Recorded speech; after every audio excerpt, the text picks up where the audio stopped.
2001 మే 17 నాడు కరీంనగర్లో జరిగిన సింహగర్జనతోనే సింహం లాంటి నాయకుడు కేసీఆర్ గారి గురించి దేశం మొత్తం తెలిసింది అంటే దానికి కారణం ఈ గడ్డ కరీంనగర్ అనే విషయం నేను మీకు గుర్తు చేస్తున్నా.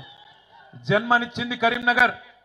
2006లో ఎక్కడున్నది తెలంగాణ అని ఈసడించుకున్న కాంగ్రెస్ వాళ్లకు 2 లక్షల ఓట్లతో సమాధానం చెప్పిన గడ్డ, పునర్జన్మనిచ్చిన గడ్డ కూడా ఇదే కరీంనగర్.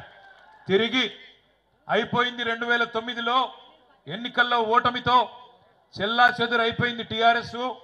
ఇక తెలంగాణ వాదం ఉండది, తెలంగాణ రాష్ట్రం ఇక మర్చిపోవాలి అనే సందర్భంలో మళ్ళీ ఇదే కరీంనగర్లో ఆనాడు కేసీఆర్ గారు రణనినాదం చేసి నిరాహార దీక్షకు బయలుదేరితే, నా శవయాత్రనో లేదా తెలంగాణ జైత్ర యాత్రనో అని బయలుదేరితే ఇదే అల్గనూరులో మళ్ళొక్కసారి ఆనాడు బ్రహ్మాండంగా ఉద్యమానికి ఊపిరి పోసిన కరీంనగర్ గడ్డకు వందనం, కరీంనగర్ బిడ్డకు వందనం.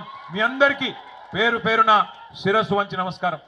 ఇవాళ కరీంనగరే లేకపోతే, కరీంనగర్ పోరాట స్ఫూర్తి లేకపోతే ఇవాళ వాస్తవానికి తెలంగాణ రాష్ట్రం సిద్ధించునో లేదో నాకైతే అనుమానమే. అట్లాంటి ఈ కరీంనగర్లో ఈరోజు నవంబర్ 29 నాడు ఒకసారి కాదు 100ల సార్లు చెప్తా ఉంటారు. తాను స్వయంగా పాటలు కూడా రాసిండు. ఎందుకంటే 1948 నుంచి 56 వరకు 8 ఏళ్ళు ఒక ప్రత్యేక రాష్ట్రంగా ఉన్న తెలంగాణ, ఆనాడు పేరు వేరు కావచ్చు, హైదరాబాద్ రాష్ట్రం పేరిట 8 ఏళ్ళు ప్రత్యేక రాష్ట్రంగా ఉన్న తెలంగాణ ఆనాడు ఇష్టం లేని బలవంతపు పెళ్లిలో భాగమై ఒక అమాయకపు పిల్ల పెళ్లి ఒక అతి హుషారైన పిల్లగాంతో జరుగుతుంది అని స్వయంగా ఆనాటి అప్పటి ప్రధానమంత్రి జవహర్లాల్ నెహ్రూ గారు నిజామాబాద్లోని ఖలీల్వాడి మైదానంలో చెప్పిండు. ఆజ్ एक मासूम बच्ची की शादी एक नटखट लड़के के साथ हो रही है. अगर ये मिलाप अच्छा चला तो अच्छी बात है, वरना जब चाहे तब तलाक ले सकते हैं అంటే ఎప్పుడు కావాలంటే అప్పుడు విడాకులు తీసుకోవచ్చు అని చెప్పిన మాట. ఆనాడు ఇష్టం లేని పెళ్లి చేసింది కాంగ్రెస్ పార్టీదే. ఆ తప్పు చేసింది కాంగ్రెస్.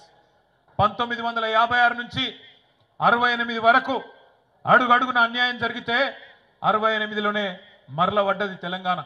1968లో ప్రారంభమైన ఉద్యమం 71 వరకు 3 సంవత్సరాల పాటు అద్భుతంగా సాగింది. కరీంనగర్ కావచ్చు, తెలంగాణలోని ఆనాటి 10 జిల్లాలు కావచ్చు, అద్భుతంగా కదిలినాయి.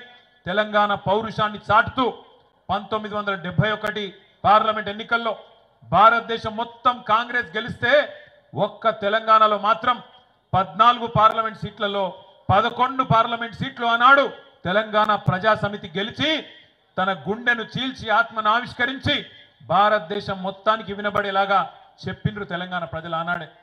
370 మంది తొలి దశ అమరుల సాక్షిగా 11 సీట్లనిచ్చి మా తెలంగాణ మాకు కావాలి అని స్పష్టంగా దేశ రాజకీయ వ్యవస్థకు చెప్పిండ్రు.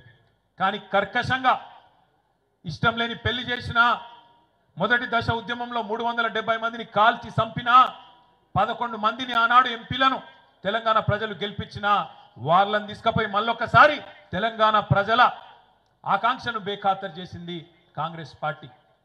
71 నుంచి 2001 దాకా 30 ఏళ్ల పాటు పెద్దలు, బుద్ధిజీవులు, ప్రొఫెసర్ జయశంకర్ లాంటి పెద్ద మనుషులు, ఆచార్య కొత్తపల్లి జయశంకర్ గారు లాంటి పెద్దలు, విద్యాసాగర్ రావు గారు లాంటి నిపుణులు, అదేవిధంగా ఇంకా కవులు, కళాకారులు, విద్యావంతులు, టీచర్లు కావచ్చు, ఉద్యోగులు కావచ్చు, వాళ్ళు కాపాడుకున్నారు. ఎప్పుడన్నా ఎవరన్నా రాకపోతారా, మళ్ళొక్కసారి తెలంగాణ ఉద్యమం రగలకపోతుందా అని చెప్పి ఎదురు చూస్తున్నప్పుడు కలిసి వచ్చే కాలానికి నడిసొచ్చే కొడుకు అన్నట్టు అప్పుడు వచ్చిండు మన నాయకుడు గులాబీ జెండా ఎగరవేస్తూ కేసీఆర్ గారు.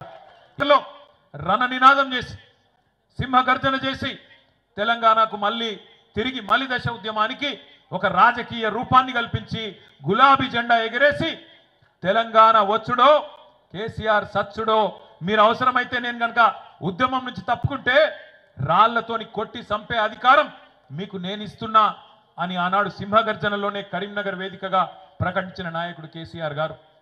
పదవీ త్యాగంతో పార్టీని ప్రారంభించి ప్రాణ త్యాగానికి సిద్ధపడి రాష్ట్రాన్ని సాధించిన మహానాయకుడు తెలంగాణలో కేసీఆర్ గారు మాత్రమే అనే మాట ఒకసారి నేను మీకు గుర్తు చేస్తా ఉన్నా. దయచేసి మిత్రులందరూ నేను కోరేది ఒకటే, ఇవాళ చాలా మంది చాలా మాట్లాడొచ్చు. కేసీఆర్ గారు పార్టీ పెట్టినప్పుడు 2001 ఏప్రిల్లో ఎటువంటి పరిస్థితి ఉండనో ఒక్కసారి దయచేసి ఆలోచన చేయవలసిందిగా నేను కోరుతున్నా.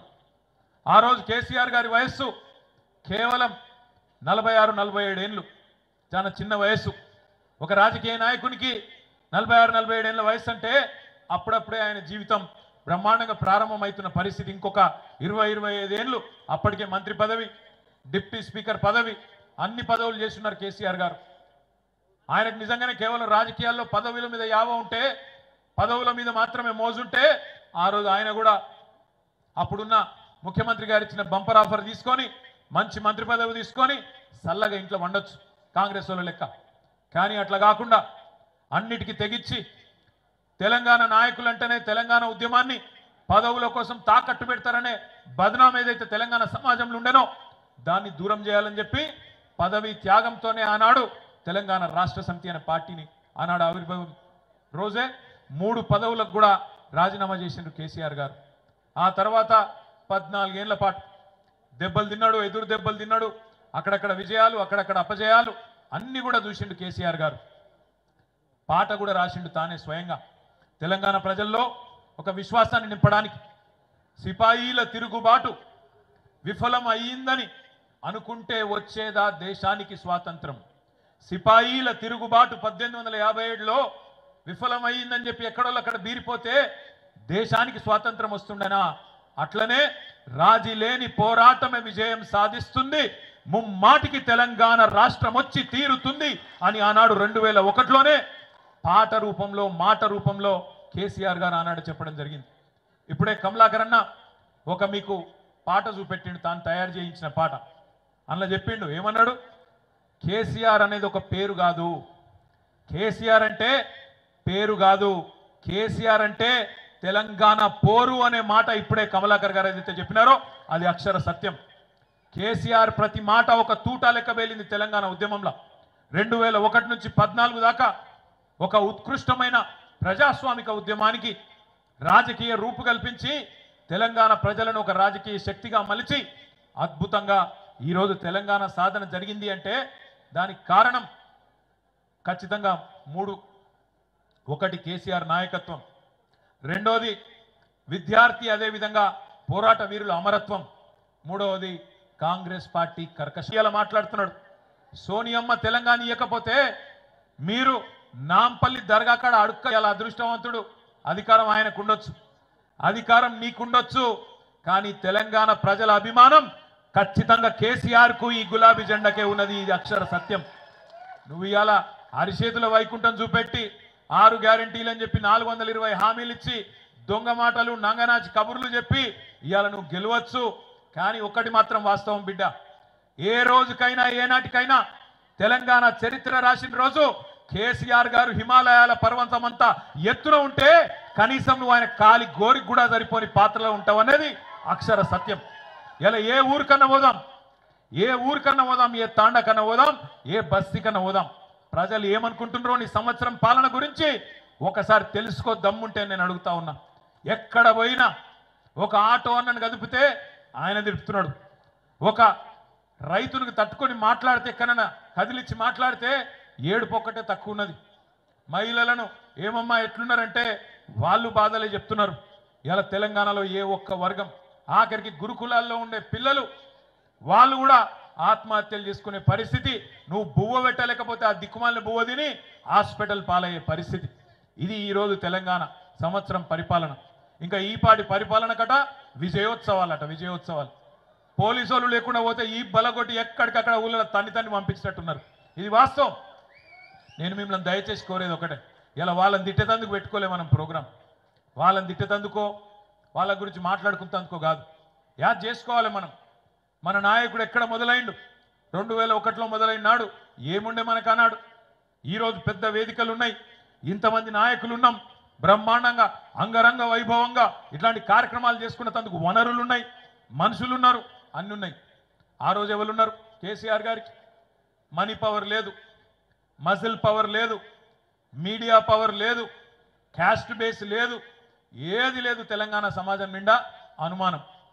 మళ్ళీ ఈయన కూడా ఏదైనా పదవుల కోసమే మొదలుపెట్టిండేమో, మళ్ళీ పదవులు ఇస్తే బంద్ చేస్తాడేమో, మధ్యలో ఇడిచిపెట్టి పీక్తాడేమో అనే అనుమానపు నీలి నీడల మధ్యన ప్రయాణం ప్రారంభమైంది. అదే సినిమాల పాట ఉంటుంది చూడు, గాలి వానలో వాన నీటిలో పడవ ప్రయాణం గమ్యం ఎక్కడో తెలియదు పాపం అన్నట్టు అగమ్య గోచరమైన పరిస్థితి. అట్లాంటి పరిస్థితుల్లో నాకు ఒక సందర్భం గుర్తొస్తున్నది.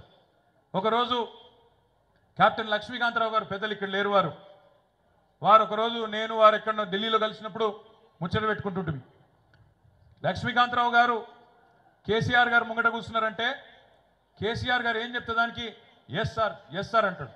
అన్నాక నేను అర్ధగంట అయినాక నేను మెల్లగా పక్కకు ఇద్దరం ముచ్చట పెట్టుకుంటున్నాం. నేను అడిగిన, అంకుల్ మీరు మిలిటరీలో పనిచేసిండ్రు కదా, అందుకేనా మరి ఏం చెప్పినా కమాండర్ ఏం చెప్పినా ఎస్ సార్ అందుకే అంటున్నారా నేను అడిగిన. కాదు రాము, నీకు ఒక్క విషయం చెప్తా ఇను అన్నాడు. ఏంటిది అంకుల్ అన్న? ఏం లేదు, 2001లో కేసీఆర్ పార్టీ పెట్టంగానే నన్ను పిలిచిండు. పిలిస్తే నేను పోయి కూర్చున్నప్పుడు మంచిగా భోజనం పెట్టి గంట సేపు చెప్పిండు నాకు, కెప్టెన్ గారు ఇంకప్పటికి పంచాయతీ ఎన్నికలు కాలే, పార్టీ పెట్టి 5-10 రోజులే.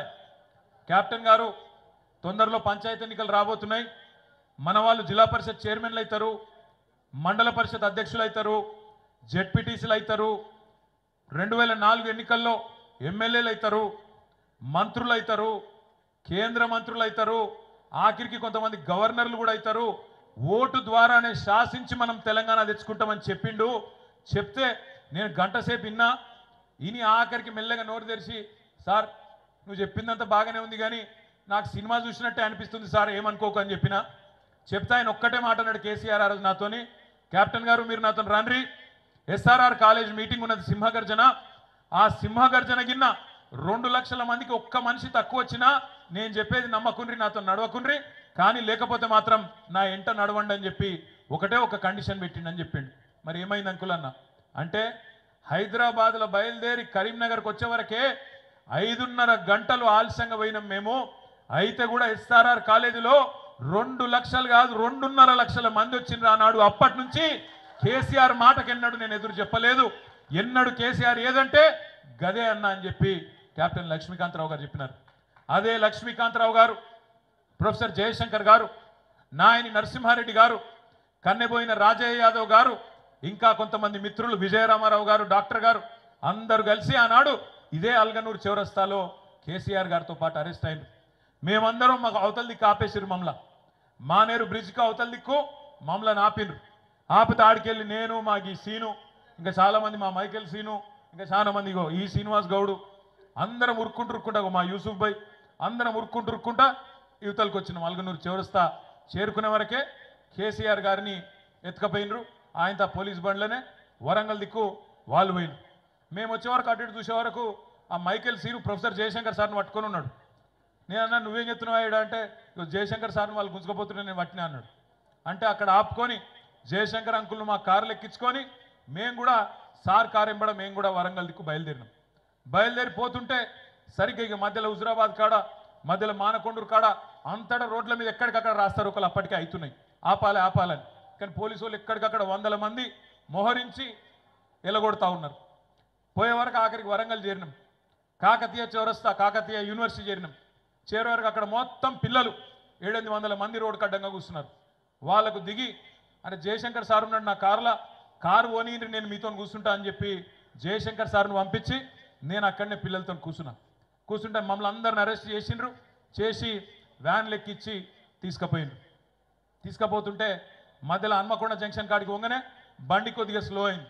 ఆయనతో అందరం దుంకినాం, పారిపోయి మొత్తం మంది పోయి జయశంకర్ సార్ ఇంట్లో కూర్చుంటే మళ్ళీ పోలీసు వాళ్ళు 2 గంటలకు వచ్చిండ్రు, అరెస్ట్ చేసి ఆయనతో తీసుకుపోయి వరంగల్ జైల్లో పెట్టిండ్రు. అట్లా ఆ దినమంతా వరంగల్ జైల్లో ఉన్నాం. తెల్లారి మళ్ళీ కేసీఆర్ గారి దగ్గరికి, తెల్లారి సాయంత్రం రిలీజ్ అయ్యి తెల్లారి కేసీఆర్ గారి దగ్గరికి ఖమ్మం ఆసుపత్రిలో పెట్టిండ్రు అంటే ఆడికి పోయినాం. ఆడికి వెళ్ళి మళ్ళీ హైదరాబాదు 11 రోజుల పాటు ఆ దీక్ష తెలంగాణలో నిప్పు రగిలిచ్చింది. ఒక తమ్ముడు శ్రీకాంతచారి అదే రోజు అగ్గి పెట్టుకొని మొత్తం తన మీద పెట్రోల్ పోసుకొని తెలంగాణ వ్యాప్తంగా ఆనాడు ఉన్న మొత్తం యువతను, వాళ్ళలో ఉన్న పోరాట స్ఫూర్తిని ఆ రోజు రగిలిచ్చిండు. తెల్లారో మర్నాడు పోలీస్ కిష్టయ్య గారు కామారెడ్డిలో పోలీస్ యూనిఫామ్లో తనను తాను చంపుకొని ఆత్మహత్య చేసుకొని తెలంగాణ కోసం బలిదానం అయిపోయి ఆనాడు ఆయన కూడా తెలంగాణలో ఎంత గట్టిగా ఈ ఆకాంక్ష ఉందో ఆయన చాటిండు. ఇవన్నీ చూసి కేసీఆర్ గారు గుండెలు అవిసిపోయేలాగా ఏడ్చిండు. నేను ఏదైతే వద్దనుకున్నానో, ఒక్క రక్తం చుక్క గారొద్దు, ఒక్క ప్రాణం పోవద్దు, ఓటుతోనే తెలంగాణ దేవాలనుకున్నా మళ్ళా ఈ పరిస్థితి వచ్చినా అని చెప్పి కేసీఆర్ గారు ఖమ్మం ఆసుపత్రిలో గుండెలు అవిసిపోయేలాగా ఏడ్చింది మా అందరి ముంగట. ఎంత పని అయిపోయా శ్రీకాంత్ది, ఎంత పని అయిపోయా కిష్టయ్య గారిది. అట్లాంటిది ఒకటి కాదు, రెండు కాదు, 5 ఏళ్ల పాటు కాంగ్రెస్ పార్టీ కర్కశత్వం వల్ల, కాంగ్రెస్ పార్టీ క్రూర నాయకత్వం వల్ల, కాంగ్రెస్ పార్టీ వికృత స్వరూపం వల్ల, ఇచ్చిన మాట నిలబెట్టుకునే తత్వం లేకపోవడం వల్ల వందల మంది పిల్లలు, ఒకరు కాదు ఇద్దరు కాదు, మళ్ళీ 2009 నుంచి 2014 వరకు ఇషాన్ రెడ్డి, సువర్ణ, సిరిపురం యాదయ్య, వేణుగోపాల్ రెడ్డి, ఒకరు కాదు వందల మంది పిల్లలు. ఇవాళ నాకు గుర్తొచ్చిన 4-5 పేర్లు నేను చెప్తున్నా గంతే. వందల మంది ఆత్మ బలిదానాలు చేసుకున్న పరిస్థితి. అట్లాంటిది మరి కేసీఆర్ గారు ఒక్కటిగా మళ్ళీ ఉద్యమాన్ని ఏదైతే పతాక సన్నివేశానికి ఆమరణ దీక్షతో తీసుకొని పోయిండో, ఆ తర్వాత ఈ పిల్లల బలిదానాలు ఆపడానికి, తెలంగాణ సాధించడానికి రకరకాల ప్రజాస్వామిక పద్ధతులు ఎంచుకొని మళ్ళీ మేమందరం రాజీనామా చేసినాం. ఎన్నికల్లో నిలబడ్డాం. ఉప ఎన్నికల్లో నిలబడితే 2010లో ఇటు గంగుల కమలాకర్ గారిని, అటు నన్ను, ఇంకా మిగతా మిత్రులందరినీ కూడా బ్రహ్మాండమైన మెజారిటీతోని గెలిపించి మళ్ళీ శాసనసభకు పంపించారు. ఇదంతా ఎందుకు చెప్తున్నా అంటే, ఇవాళ ఇప్పుడు ఒక 18 ఏళ్ళ పిల్లగానికో 20 ఏళ్ళ పిల్లగానికో ఈరోజు కాలేజీలో ఉన్న పిల్లగానికి ఇదంతా తెలియదు. ఎందుకంటే 2009లో వాళ్ళ వయసు ఎంత? 3 ఏళ్ళు, 5 ఏళ్ళు, 6 ఏళ్ళు, 7 ఏళ్ళు. వాళ్ళ కేసీఆర్ ముఖ్యమంత్రిగానే తెలుసు. వాళ్ళ కేసీఆర్ కొన్ని మంచి పనులు చేసిండని తెలుసు. రైతు బంధు ఇచ్చిండని తెలుసు, నీళ్లు తెచ్చిండని తెలుసు, కరీంనగర్ పట్టణం మంచిగా చేసిండని తెలుసు, పల్లె ప్రగతి పెట్టిండని తెలుసు, ఇవన్నీ తెలుసు. ముఖ్యమంత్రిగా అద్భుతంగా పనిచేసిండని తెలుసు. కానీ వాళ్లకు కేసీఆర్ ఒక ఉద్యమకారుడిగా, ఉద్యమ నాయకుడిగా తన ప్రాణాలకు సైతం పోరాడి తెచ్చిండు తెలంగాణ అన్న విషయం తెలియదు. ఈ దీక్షా దివస్ రోజు ఇక్కడ కూర్చున్న మా అన్నదమ్ములకు, ఆడబిడ్డలకు నేను మనస్ఫూర్తిగా మిమ్మల్ని కోరేది ఒకటే, మళ్ళొక్కసారి పోరాట బాట పట్టాల్సిన బాధ్యత, పోరాట బాట పట్టాల్సిన అవసరం ఈరోజు తెలంగాణ సమాజానికి ఖచ్చితంగా ఉన్నది. ఏ క్రూరమైన కాంగ్రెస్ పార్టీ అయితే దశాబ్దాల పాటు మనతో ఆడుకున్నదో, మన జీవితాలను చెల్లాచెదురు చేసిందో, మళ్ళా అదే దుర్మార్గులు ఇవాళ మోసంతోని 420 హామీలు ఇచ్చి అమాయక ప్రజలతోని మోసం చేసి అడ్డగోలు మాటలు చెప్పి ఓట్లు వేయించుకొని ఇవాళ గద్దెనెక్కి వికృతంగా మళ్ళొక్కసారి వికటాట్టహాసం చేస్తూ ఉన్నారు. అందుకే దీక్షా దివస్ స్ఫూర్తిగా, కేసీఆర్ పోరాట స్ఫూర్తిగా మనందరం కూడా మళ్ళొక్కసారి కదం దొక్కుదాం. ఏ కరీంనగర్లోనైతే ఆనాడు విజృంభించినామో అదే కరీంనగర్ నుంచి మళ్ళొక్కసారి కథన రంగంలోకి పోదాం. తప్పకుండా కాంగ్రెస్ పార్టీ మెడలు వంచుదాం. తెలంగాణ ప్రజల పక్షాన వాళ్ళు ఇచ్చిన 420 హామీలు అమలయ్యేదాకా ఈ గులాబీ జెండా తప్పకుండా వారి పక్షాననే ఉంటుందనే మాటను మీకు విజ్ఞప్తి చేస్తా ఉన్నా. ఇక్కడికి వచ్చిన మా అన్నదమ్ములతోని నేను కోరేది ఒకటే, ఎట్టి పరిస్థితుల్లో రాబోయే 4 సంవత్సరాల పాటు ఖచ్చితంగా ప్రజల పక్షాన్నే ఉందాం, ప్రజల పక్షాన్నే కొట్లాడదాం. ఒక్కరోజు కూడా అల్లు పెరగకుండా అందరం కలిసికట్టుగా ఐక్యంగా ముందుకు పోదాం. శాసనసభలో కానీ, బయట కానీ, రాజ్యసభలో కానీ, ప్రతి వేదికలో తప్పకుండా తెలంగాణ ప్రజల పక్షాన మన గొంతు విప్పుతూనే ఉందాం.